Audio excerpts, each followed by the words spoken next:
is a fideicomiso a 99-year lease? Do I really own the property? You That's probably know? one of the biggest misconceptions that's out there. And it's so funny when I'm out and about and somebody says, "Oh, what do you do?" And I tell them that I have an opportunity to work with incredible people at Moxy. Um, and even just a one-liner, I tell them, we make mortgages to foreigners in Latin America.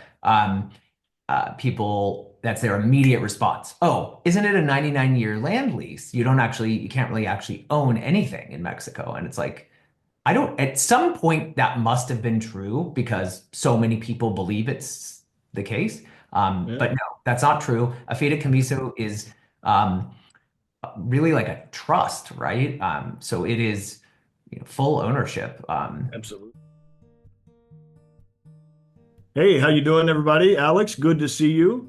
I'm Chris Childress with Moxi. I run the sales division over here at Moxi, and I'm with Alex Coper, our CEO and president of Moxi, and we're here today to talk about starting off 2025 with growth and new opportunities here with Moxi in Mexico. How you doing today, Alex? Hey, Chris, I'm great. How are you doing? Thanks so much for having me. And it's fun to think about what we have ahead in 2025 and really appreciate you having me here today. Absolutely. I always get excited for these sessions to learn new things and explore what Moxie's up to. So let's dive in. All right, sounds great. Let's do it. We're talking about barriers to entry, things that are uncomfortable in conversations, higher than what you're used to in the United States cost, potential for exposure of these kind of things. I mean, these are all scary things and reasons that you might pause a little bit, but let's not forget the real value and the beauty of investing in Mexico. Obviously, I live here full time. I've been down in the Cabo San Lucas area for many years now. I think we just celebrated 8 years down here. Pretty excited about that. Congrats, man. That's And, awesome. and aside from the lifestyle difference, right, and the beautiful weather, where today is the 7th of January, and on the news last night, I'm watching snow and blizzards and all that stuff, and I'm bundled up with 51-degree, nighttime temperatures over here. So, not looking for sympathy, but the point is, aside from that, another benefit is the carrying cost in Mexico. Once you pass that point of entry, once you've acquired the property, then maintaining is fractional relative to what it is in the United States from a tax perspective, so forth and so on. I'm from Texas. I don't know how it is where you're at in California, but the taxes in Texas are 2.5, 3.5%, depending on the age of the utility district, so forth and so on. Very, very expensive property taxes where I come from, and Mexico is just a fraction of the majority of the United States. Would you agree? Yeah, totally. California is statutorily 1%, I think. And then there's, local additions and add-ons. So it's usually 1.25% is a good number to estimate with in California, generally speaking. Okay. In most of Mexico, I think we're seeing somewhere in the neighborhood of 30 basis points, so 0.3%. Yes. And obviously it might vary a tiny bit based on the market. And these tax rates can change in there but we have yet to see that occur. We're seeing property tax rates in the 20, 30, 40 basis point area, Yeah. 0.2, 0.3, 0.4%. Very a couple of $1 million property is a couple of $1,000s a year, for taxes on the high side, which is wonderful with regard to long-term carrying cost. Yeah, no, 100%. There's so many besides like the capital appreciation, the gain on sale, if you will, Mm. that we've seen just in the last few years. I think, the cost of ownership is lower. Generally speaking, gosh, in California, we have a hard time getting hazard insurance, right? And Especially uh, now. yeah, right. Oh, Yeah, insurers are pulling out of the markets. It's very, very expensive if you can get it. They're not admitted carriers and so on and so forth. We don't see the same issues in Mexico. A lot lower premiums. The hazard insurance policies that we see most of the time also include extra coverage like hydrometeorological coverage. mhm. Um, if you have storm shutters, great. If you get policy from one carrier, if you don't, get it from a different carrier, right? Lots of different options. Great pricing kind of across the board. So yeah. Yeah, that's an interesting fact. Talking about homeowners insurance down here, we were in a team meeting back in early December here in Los Cabos with the Moxy team, and we had the pleasure of having one of our insurance partners join us. And she made a comment that, I mean, I guess it's one of those blinding glimpses of the obvious, right? But she basically said, you know, whenever we insure properties over here in Mexico, we're insuring the contents in the windows. You know, because the structure itself, unless you have an earthquake or or something like that that's going to bring down the structure. I mean, the majority of the homes over here are built out of 8-inch thick cinder block, walls and that kind of stuff. So insurance is not quite as expensive as what it might be in the United States because your exposure to loss is less. I found that interesting that she called that out during our gathering. Yeah, for sure. No, that was fascinating. Just hearing from her talk about all of the various different specifics, and you can tell she loves what she does, and she's so Absolutely. good at it.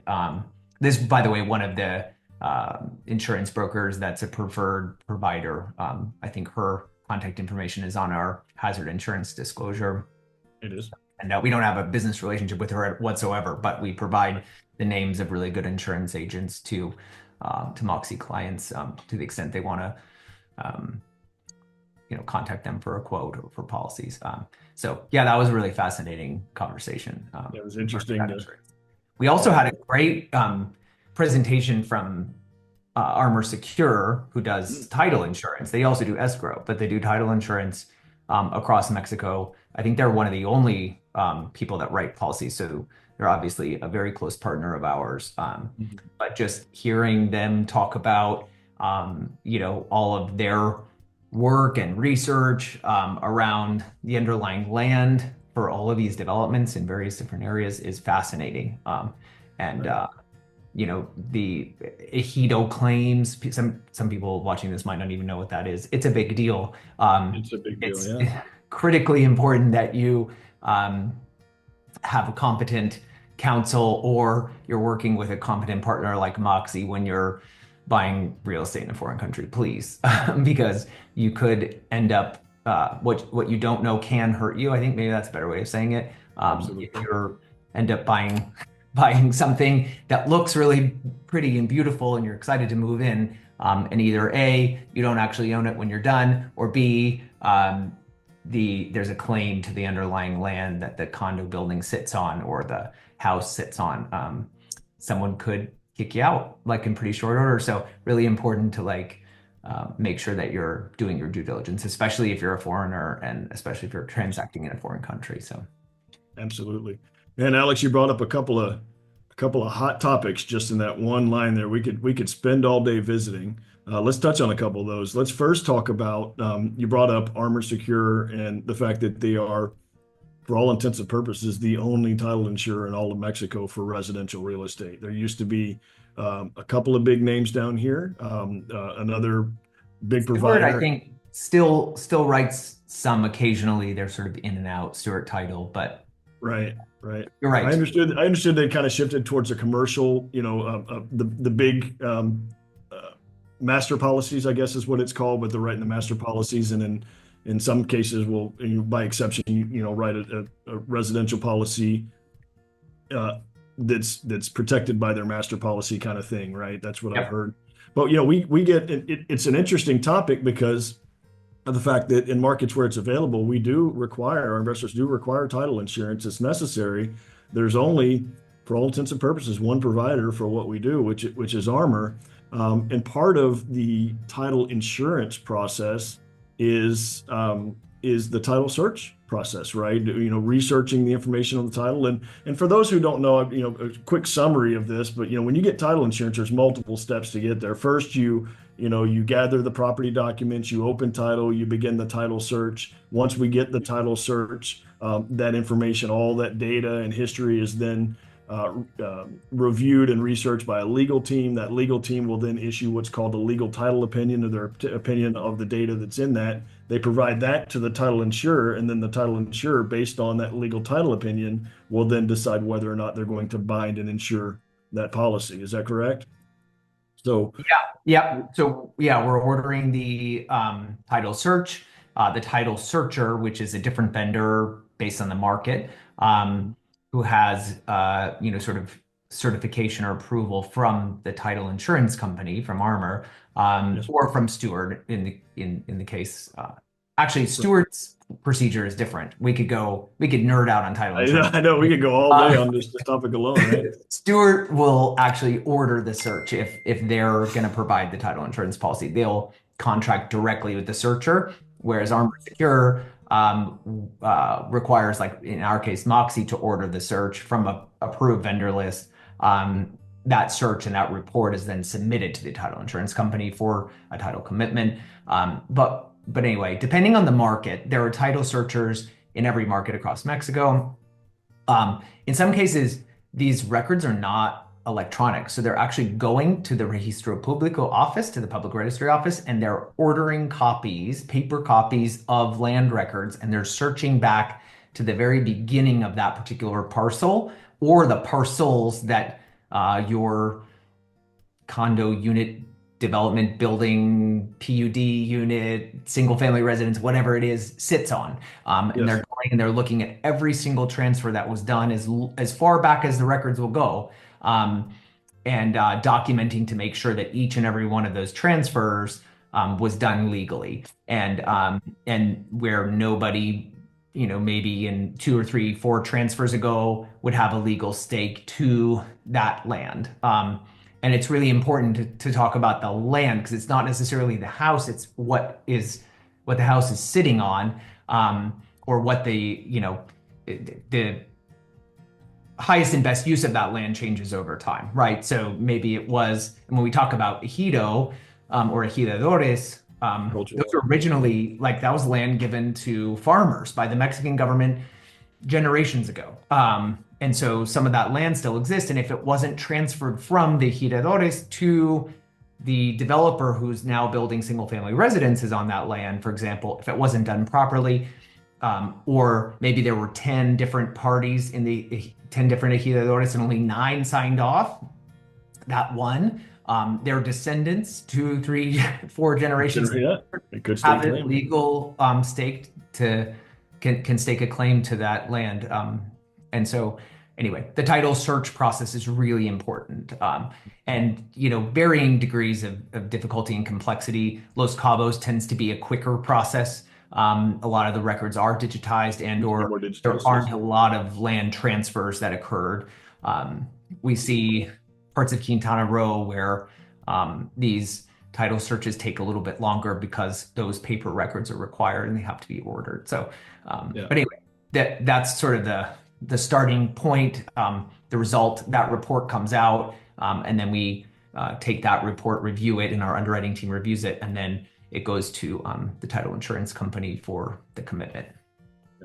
It's important to note, and this is a subject that comes up quite often with talking with customers and even real estate agents and whatnot, but it's important to note that the cost associated with each of the pieces of the process, but for the sake of this conversation, the title search and the research, the cost associated with that is directly associated with the complexity of the project itself, right? And how deep it is.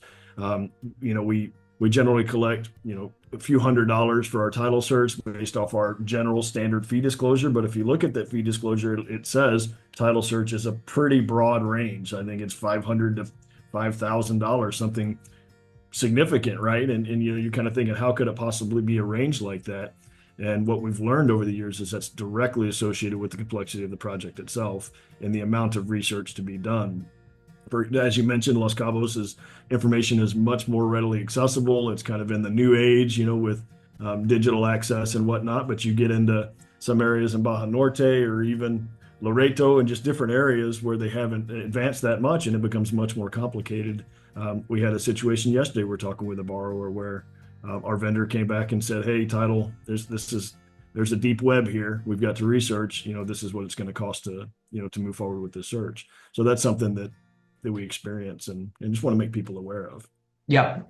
And I think the real estate professional community's come a long way. But I think it's a bit of a construct of the past where agents were telling clients, "Oh no, don't worry, you don't need to get a title search. The notary does it. It's part of what the notary does." And the notary does check usually a couple of deeds. They'll just look back to make sure that, the seller that is selling right now in this current transaction has the legal right to do that. But they're not doing a full title search. They're not going back. They're not looking at, did that group of ejidos, or did the underlying land, which was 10 different sellers that came together and sold to one development company who sold it again and then subdivided and sold it again. They're not going back. They're not going that deep. And so a title search is really, really important. And in an area like Los Cabos, where that might be $500 or $600, is probably the best money you could ever spend. It's certainly a requirement for MoXi financing, but even the folks that are watching this that are intending to pay cash, like, please order a title search. Like, it's Absolutely. Yeah. Remember, the notario is researching and reviewing to make sure they can legally transfer from this seller to this buyer. They're right. not underwriting, to issue a title insurance policy to protect against, stakeholders, previous stakeholders trying to stake claim on the property. Yeah. So very, very important topic there.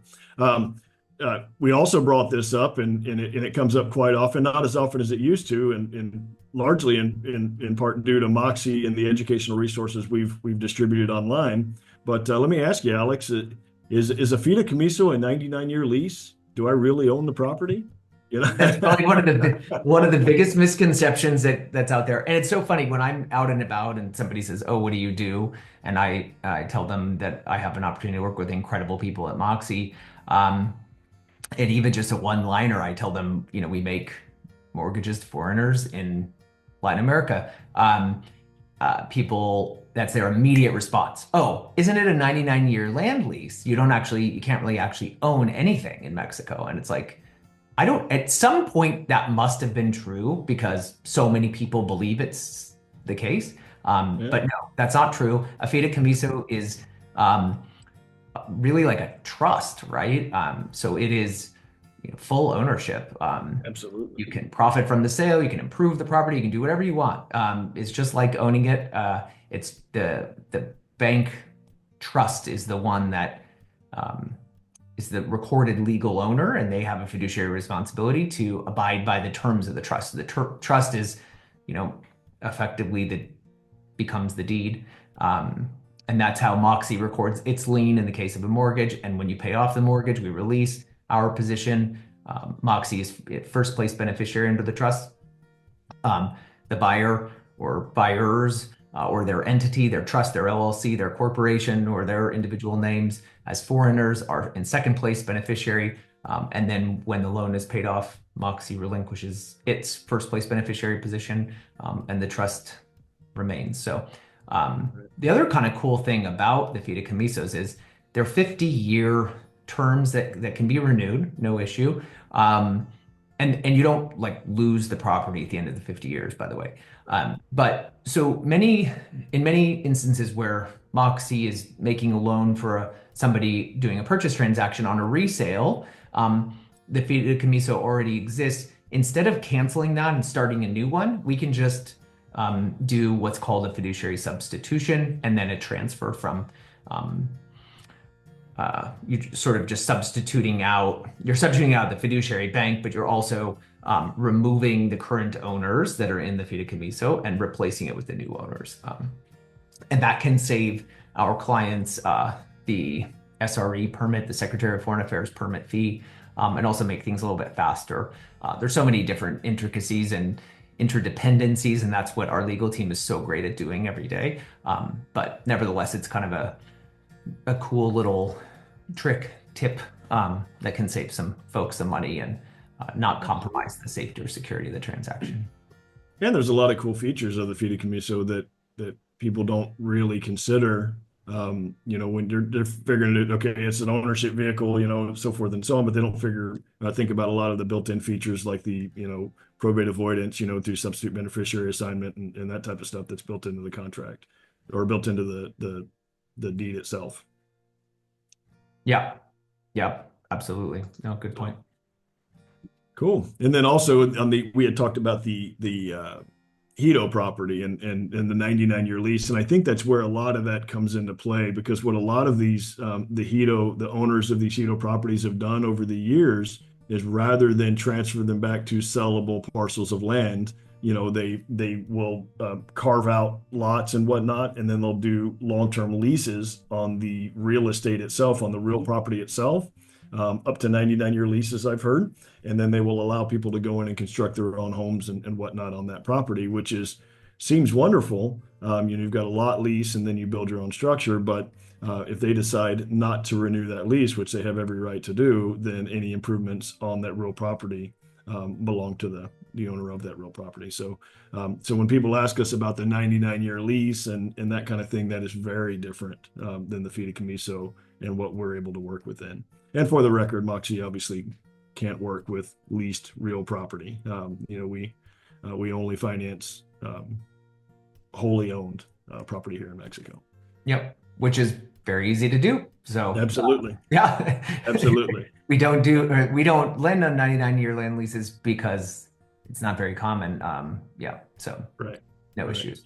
Well, we've got just a couple of minutes here. Do we want to dare I poke the bear on some forward-thinking stuff? I know that you, as our trusted leader, are out doing what CEOs do, which is CEOs of mortgage companies, which is finding additional funding and so we can build our product offering and expand on what we're able to do. And I think that we've got hopefully some stuff coming down the line. We talked about our loan to value enhancement program to support and closing costs. We talked about the fact that our guidelines allow for seller concessions. Right now, we lend only on completed real estate ready for legal transfer here in Mexico. So that means that we don't have anything for raw land or construction loans or anything along those lines today.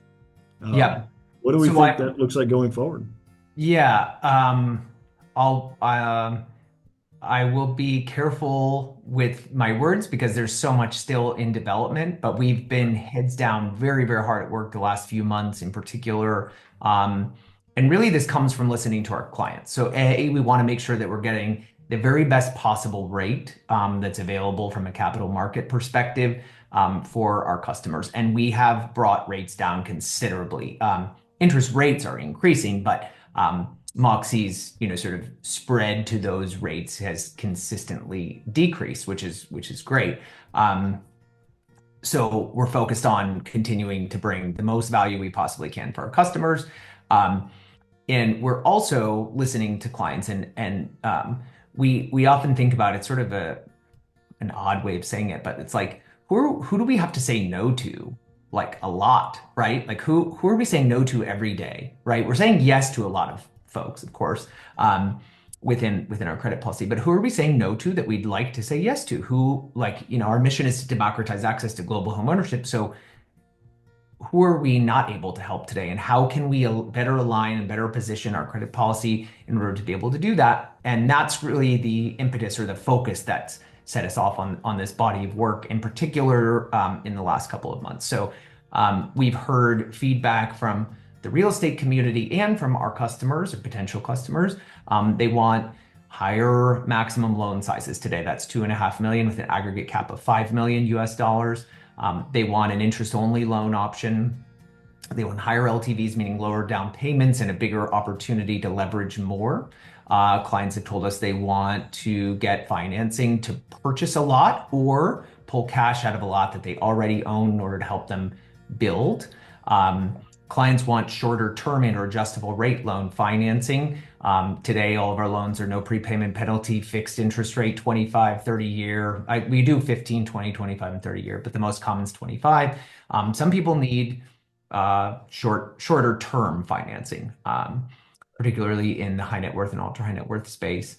So those are a few of the things. The other is one very exciting thing that we'll announce soon. I'm going to be careful what I say here till it's really ready. Is we really wanted to have an opportunity to, earlier in this conversation, we were talking about pretty significant fixed costs, right? Notary fee, title search, commercial appraisal, title insurance, trust fees set up for fideicomiso, so on and so forth. All of those are really, really critically important. In the lower purchase price segments, which is a good portion of Mexico. There's still a lot of value when you think about, you can go to an area like Playa del Carmen or Tulum, for example, and you can still get a condo for $250,000, $300,000, sometimes even less, within spitting distance of a beach, right? Which is pretty incredible. Um, and and when you think about making the small dollar loan sizes, and you add up all of those costs, it's a pretty significant amount. And sometimes you're better off not getting financing when you're only borrowing $100,000, but there's $20,000 in costs associated with doing that closing legally, and that can be significant. So we're hard at work. We have been for some time, but we're hard at work on a program to serve those markets better and serve those clients better and give them access to capital quickly, that enables them to, maybe buy pre-construction and they need, cash to get started, with a unit or a development that won't be ready for 2 years, right? And they're looking for some help along those lines.